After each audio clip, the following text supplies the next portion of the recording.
You woke up this morning and found yourself in a very beautiful island, a luxurious penthouse.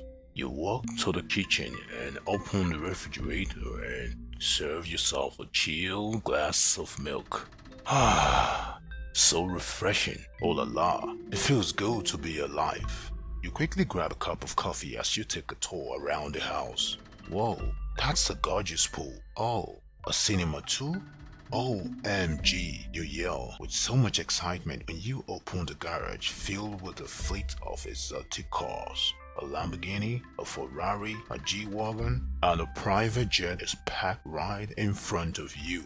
Suddenly, a rush of endorphin released from your brain compels you to yell out loud, I made it! You have good food, water, and all that you need to thrive, but you are all alone, and that's the price you have to pay to enjoy all these good stuffs. What in the world would you trade all that for? People? Relationships? Family? Genuine friendship? I guess most will say nothing, but let's picture you really settling for nothing but all that good life. Believe me, after a while, you will become jaded and unhappy. Then you will wish you had friends, a wife, kids, or someone you can interact and share all that comfort with. The beauty of life is that there is no such thing as a man in an island. No man is an island of himself.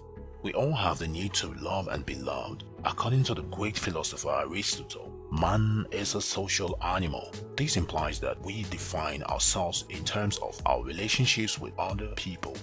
At some point, we all want to feel important, pampered, praised, and happy. Everything we know or feel we are is as a result of what we have learned from our interactions with other people. The science of psychology has proven that everything a man does is either to build his self-esteem or to protect it from being turned down. Everyone is super sensitive about his or her own sense of personal value and importance. According to the New York Times best-selling author Tracy, in his book No Excuses: The Power of Self-Discipline, he stated that your self-esteem, how you feel about yourself, how much you like yourself is largely determined by your self-image, or the way you see and think about yourself. Tracy went further to say, our self-image consists of three parts, likened to three wedges of a pie, each touching the others. First, your self-image is made up of the way you see yourself, which is largely determined by the way you talk, walk, behave, and interact with others. Secondly, your self-image is made up on the way you think others see you.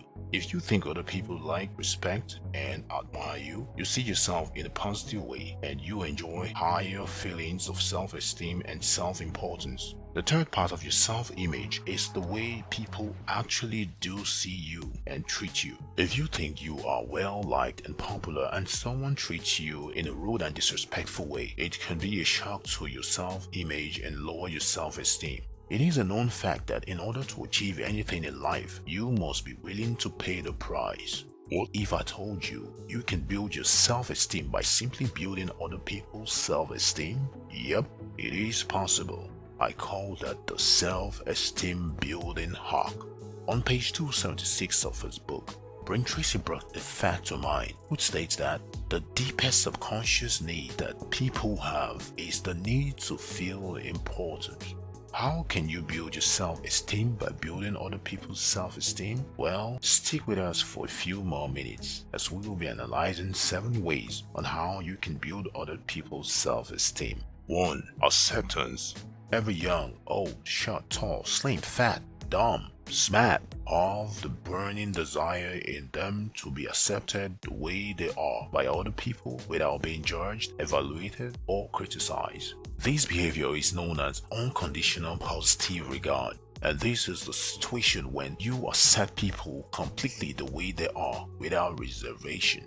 This is a skill that is almost impossible to acquire, living in this super judgmental and critical world, divided by social status, race, and segregations. but with constant practice, you can acquire it, and if you do, you will be raising a person's self-esteem and reinforcing his or her self-image in the process, making that person always happy and comfortable around you and others. And in turn, your self-esteem will be lifted as well. It is a simple law of indirect effort. If you want to be respected by someone, you have got to respect them first. If you want to be loved, you give love first. 2. Display genuine appreciation for others. 2 words. Thank you. These words can never and has never been overemphasized before. There is no limit to which it should be used. Thank you, John. Oh, you're amazing, Mary. You did well. Thank you so much. When people are appreciated for what they have done, they tend to like themselves more, and there is an instant boost on their self-esteem. They feel more important as well. Expressions of appreciation, from small nods and smiles all the way through the cards, letters, and gifts, raise people's self-esteem and cause them to like themselves even better. As a result, by the law of indirect effort, they will like you more as well. 3. Be amiable in nature. People readily accept people that are usually agreeable and positive in nature. On the other side of the river, confronting people who constantly question or complain and disagree are seldom welcome anywhere. When you nod, smile, and agree with a person when he or she is expressing an opinion, you make the person feel intelligent, respected, appreciated, and important. It will cost you nothing but make them more confident if you can always agree to what they are saying, even if what is being said might be ridiculous sometimes. 4. Express your admiration. It is a fact that everyone loves a compliment. Hold on, wait, everyone? Really? Including me? No, I don't. Yes, you do. No, I don't. Come on. Yes, you do. Come on. Trust me, everyone does. It is indeed human nature to devote a lot of subjective emotions to their possessions, persona, and accomplishments. Have you noticed Jimmy's facial expression when you tell Lucy about his new Mercedes-Benz he just bought? Or how efficient and perfect he is at his job? And then crown it up with the phrase, "He's so gentle and kind." Wow. I bet there's an instant rush of dopamine that could light up a campfire. It makes him feel so proud of himself and happy about himself. Expressing your admiration to others is a sure way to boost your self-esteem. Compliment how they dress, how they groom, their possessions, accomplishments, and traits. Hey, Jane, I love your hair. Paul, that's a nice tie. Jimmy, oh my god, I love your car. It's so awesome. Number 5. Pay attention to others. Paying genuine attention to others is the most effective way you can boost people's self-esteem. One genius way to do that is listening attentively while they speak. When speaking, indicate you are on the same page with them by leaning forward, looking in their eyes, and responding with a nod, saying yes, I'm understanding what you're saying, to show you agree and not interfering while they speak. These gestures indicate you are following what they are saying. They are making sense and make them feel perhaps they are saying to your hearing the most smartest and most interesting thing in your entire existence. Another vivacious element of effective listening is asking questions when the speaker slows down or comes to an end of a statement. The moment a person feels you are attentively listening to them, they feel happy about themselves, and in no time, Mr. Self-Esteem goes up, and they will immediately associate these feelings with your presence. This in turn means that, with no doubt, a person will like you more and find you a more interesting and intelligent person. Number 6. Avoid criticizing, complaining, and condemning.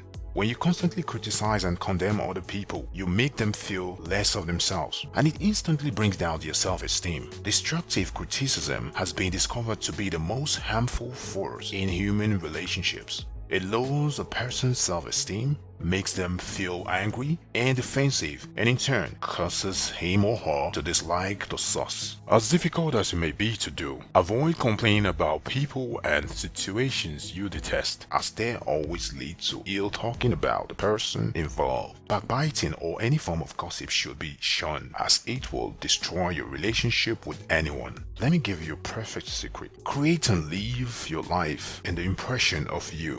Oh, he is a nice guy.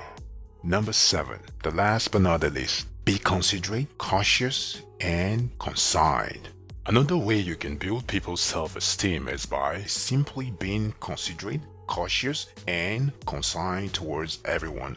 When I say everyone, I mean everyone. Most people are only considerate, consigned, and cautious to people they know, and usually mean to strangers. To be considerate implies that you discipline yourself to say and do stuff in such a way that makes another person feel more valuable and important. Treating others with courtesy and respect is very important because they will in turn value and treat you with respect even more.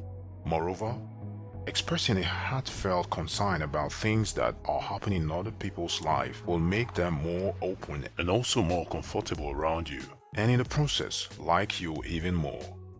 Their self-esteem is on the rise when they feel they can always rely on you, especially when they are facing difficulties and you genuinely show concern, even if you don't provide a permanent solution.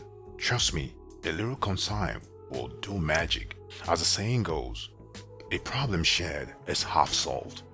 Okay, to recap, in what ways can you build other people's self-esteem and in turn build your own self-esteem? 1. Acceptance. 2. Display genuine appreciation for others. 3.